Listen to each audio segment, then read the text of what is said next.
Hello friends, ಇವತ್ತಿನ recipe chicken cutlet. ಇದನ್ನ ಯಾವ ರೀತಿ ಮಾಡೋದು ಹಾಗೆ ಇದನ್ನ ಫ್ರೀಸ್ ಮಾಡ್ಕೊಂಡು ಯಾವ ರೀತಿ ಸ್ಟೋರ್ ಮಾಡ್ಕೊಳ್ಬಹುದು ಅನ್ನೋದನ್ನ ತಿಳಿಸ್ಕೊಡ್ತಾ ಇದ್ದೀನಿ. ಈ ರೀತಿ ಸ್ನ್ಯಾಕ್ಸ್ ಗಳನ್ನ ಫ್ರೀಸ್ ಮಾಡಿಟ್ಕೊಂಡ್ರೆ ನಿಮ್ಗೆ ಗೆಸ್ಟ್ಗಳೆಲ್ಲ ಬಂದಾಗ ಈಸಿಯಾಗಿ ಮಾಡ್ಕೊಡ್ಬಹುದು. ಆಮೇಲೆ ಮಕ್ಕಳಿಗೆ ಸ್ನ್ಯಾಕ್ಸ್ ಬಾಕ್ಸಿಗೆ ಈಸಿಯಾಗಿ ಮಾಡ್ಕೊಡ್ಬಹುದು. ಬಿಸಿ ಇದ್ದಾಗಲೆಲ್ಲ ತುಂಬಾ ಈಸಿಯಾಗಿರುತ್ತೆ. ಇದನ್ನ ಹಾಳಾಗದೆ ಯಾವ ರೀತಿ 2 ತಿಂಗಳು ಫ್ರೀಸ್ ಮಾಡ್ಕೊಂಡು ಸ್ಟೋರ್ ಮಾಡ್ಕೊಳ್ಬಹುದು ಅನ್ನೋದನ್ನ ಕೆಲವೊಂದು ಟಿಪ್ಸ್ ಅಂಡ್ ಟ್ರಿಕ್ಸ್ ಗಳೊಂದಿಗೆ ತಿಳಿಸ್ಕೊಡ್ತಾ ಇದ್ದೀನಿ. ಅದಕ್ಕಾಗಿ ವಿಡಿಯೋವನ್ನ ಸ್ಕಿಪ್ ಮಾಡದೆ ನೋಡ್ಕೊಳ್ಳಿ.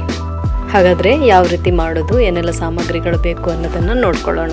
ಮೊದಲಿಗೆ ಒಂದು ಕಡಾಯಿಯನ್ನ ಮೀಡಿಯಂ ಫ್ಲೇಮ್ ನಲ್ಲಿ ಇಟ್ಕೊಂಡು ಅದಕ್ಕೆ 1/4 ಕಪ್ ಆಗುವಷ್ಟು ಆಯಿಲ್ ಹಾಕೊಳ್ಳಿ. ಆಯಿಲ್ ಸ್ವಲ್ಪ ಜಾಸ್ತಿನೇ ಇರಲಿ, ಯಾಕಂದ್ರೆ ನಾವು ಸ್ಟೋರ್ ಮಾಡ್ಕೊಳ್ತಾ ಇದ್ದೀವಿ.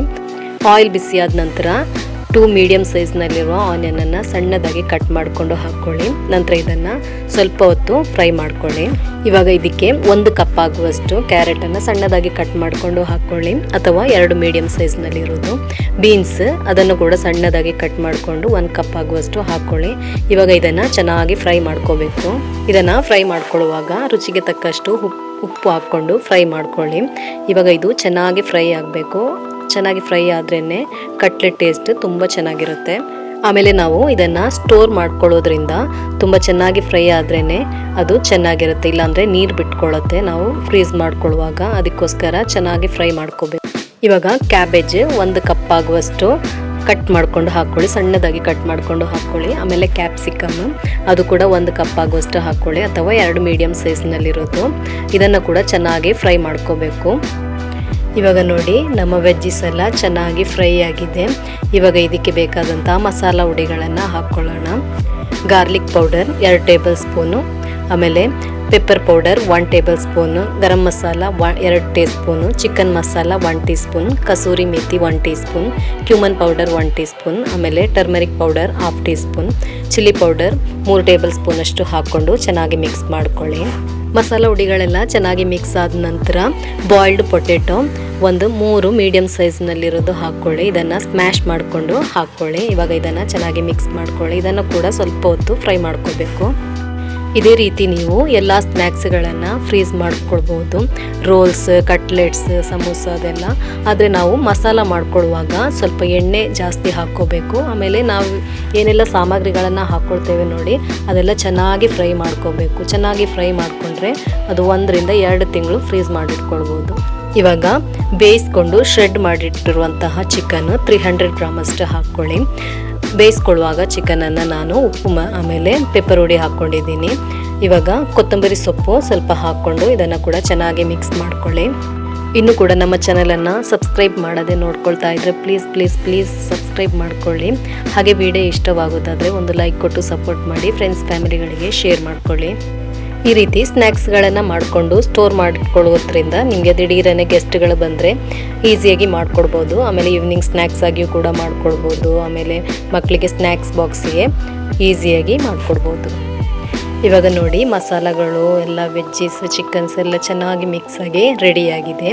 ಇವಾಗ ಸ್ವಲ್ಪ ಬಿಸಿ ಆರಿದ ನಂತರ ನಾವು ಇದನ್ನು ಮಾಡ್ಕೊಳ್ಬೋದು. ಇದನ್ನು ಡಿಪ್ ಮಾಡ್ಕೊಳ್ಳೋದಕ್ಕೆ ಮೈದಾ ಮಿಕ್ಸ್ಚರ್ ಕೂಡ ರೆಡಿಯಾಗಿದೆ.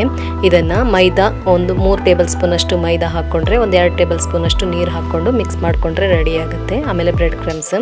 ಇವಾಗ ಸಣ್ಣದಾದ ಬಾಲ್ಸನ್ನು ತಗೊಂಡು ನಾವು ನಮಗೆ ಇಷ್ಟವಾದಂತಹ ಶೇಪಲ್ಲಿ ಕಟ್ಲೆಟ್ ಮಾಡ್ಕೊಳ್ಬೋದು. ಇದನ್ನು ಮೈದಾ ಮಿಕ್ಸ್ಚರಲ್ಲಿ ಡಿಪ್ ಮಾಡಿಕೊಂಡು ಆಮೇಲೆ ಬ್ರೆಡ್ ಕ್ರಮ್ಸಲ್ಲಿ ಕೋಟ್ ಮಾಡಿಕೊಂಡ್ರೆ ರೆಡಿ ಆಗುತ್ತೆ.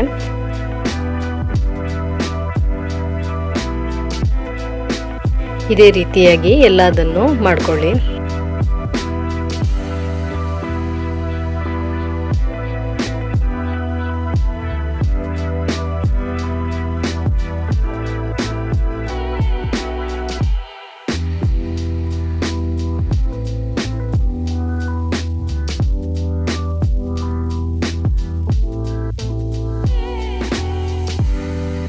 ಈ ರೀತಿ ಒಂದೊಂದನ್ನೇ ಈ ರೀತಿ ಟ್ರೇಯಲ್ಲಿ ಇಟ್ಕೊಳ್ತಾ ಬನ್ನಿ. ಯಾಕಂದರೆ ನಾವು ಸ್ಟೋರ್ ಮಾಡ್ಕೊಳ್ಳೋದ್ರಿಂದ ಇದನ್ನು 2 ಅವರ್ಸ್ ಫ್ರೀಸ್ ಮಾಡ್ಕೊಳ್ಬೇಕು. ನೋಡಿ, ಇವಾಗ ಎಲ್ಲನೂ ರೆಡಿಯಾಗಿದೆ. ಇದನ್ನು 2 ಅವರ್ಸ್ ಆದರೂ ಫ್ರೀಸ್ ಮಾಡ್ಕೋಬೇಕು.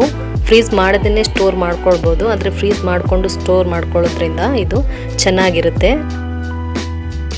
ಇವಾಗ ಇದನ್ನು ಫ್ರೈ ಮಾಡ್ಕೊಳ್ಳೋದು ಯಾವ ರೀತಿ ಅನ್ನೋದನ್ನು ತೋರಿಸ್ಕೊಡ್ತಾ ಇದ್ದೀನಿ.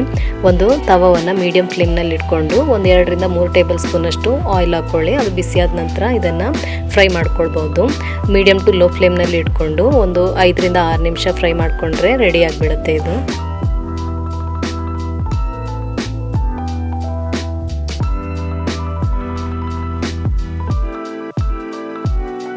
ನೋಡಿ ಇವಾಗ 5ರಿಂದ 6 ನಿಮಿಷ ಆಗಿದೆ. ಇದೆಲ್ಲ ಫ್ರೈ ಆಗಿ ರೆಡಿ ಆಗಿದೆ.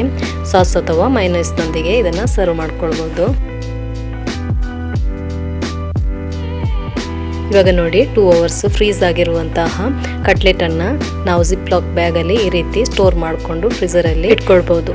ನೀವು ಒಮ್ಮೆ ಟ್ರೈ ಮಾಡಿ ನೋಡಿ. ನಿಮ್ಮ ಅಭಿಪ್ರಾಯವನ್ನು ಕಮೆಂಟ್ ಮೂಲಕ ತಿಳಿಸಿ. ಹಾಗಾದರೆ ಮುಂದಿನ ವಿಡಿಯೋದಲ್ಲಿ ಸಿಗೋಣ.